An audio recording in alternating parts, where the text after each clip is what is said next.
Hi, in this video, we will be discussing about the CSS fonts. So, font selection is important, no? Choosing the right font has a huge impact on how the readers experience a website.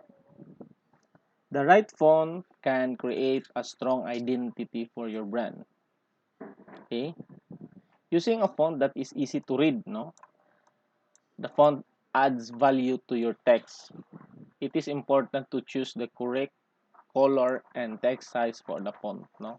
So kinahanglan ang pagpili nato sa font, dapat musuot siya sa atong design sa web page, and it coincides to the topic or the content of your web page.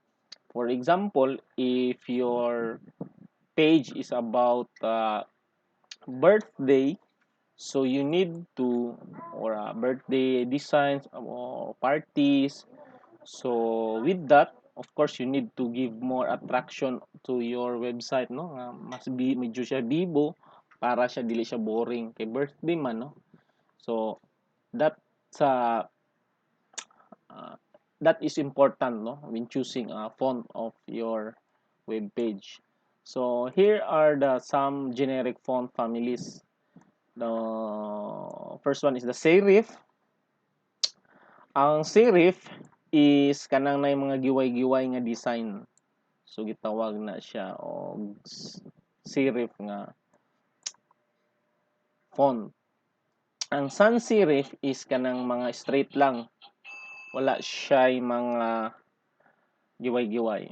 And then ang monospace have the same fixed width. Cursive fonts imitate human writing, kanang giawat sa mga tao nga sulat. And then ang fantasy is the playful fonts. So here are the examples of the generic uh, font family, no, font style. So to apply the font style or font family to our web page, we need to add this CSS attribute. Okay, and in case the word of the or the name of the font is in more than one word, it must be in quotation mark like Times New Roman. Okay, so to view this, try it yourself like this. It will already run, no, even though wala na siyang kani. That's okay, no? Ano.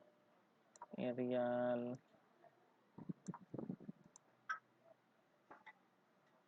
So okay ra gyapon na siya. Okay? So next is the CSS web safe fonts. So web safe fonts are fonts that are universally installed across all browsers. However, there are no 100% completely web safe fonts. There is always a chance that a font is not found or not installed properly. So therefore, it's very important to always use fallback fonts. So to apply fallback fonts or as a backup fonts in the font family property, so you can write it like this. So if the Tahoma is not available on that computer or in that browser, the Verdana will then handle the style, no? And also these are the best web safe fonts for HTML and CSS. So mo ni silang kasagara nga pinaka-common yun. So take note of this para before you publish your website, always check how your fonts appear on different browsers and devices, and always use fallback fonts. Okay? Okay, next is CSS font style. So CSS font style property is mostly used to specify italic text like this, no? To see the difference between normal, italic, and oblique. So here is the difference of the three, the difference of their output. Font weight properties is the weight of a font. Usually they use this to make it as a bold, no,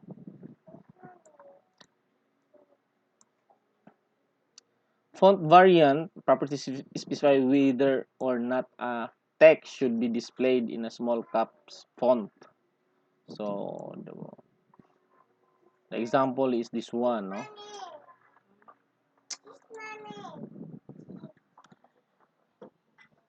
Next is CSS font size. So CSS font size property sets the size of the text. If you do not specify a font size, the default size of normal text, like paragraph, is 16px. So remember that 16px is equivalent to 1m or 1em. So this is the attribute, this is attribute and the value of the CSS. So some developer use em as the size of their text. So to get the em in size, you need to divide the pixels into 16, and that's results. So for example, 1.82875 em, that is equivalent to 30px. So combination and em, so that's okay, no? Then to apply a responsive font size, use VW or the viewport width. So the equivalency, one viewport is equal to 1% of viewport width. If the viewport is 50 cm wide, one VW is 0.5 cm.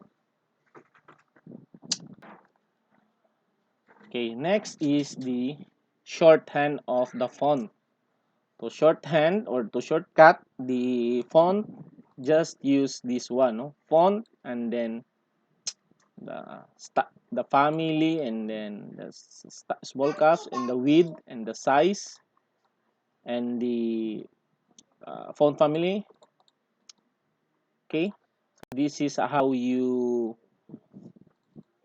uh, to shorthand the font of your uh, font CSS fonts. Okay, so that's all. Thank you for watching.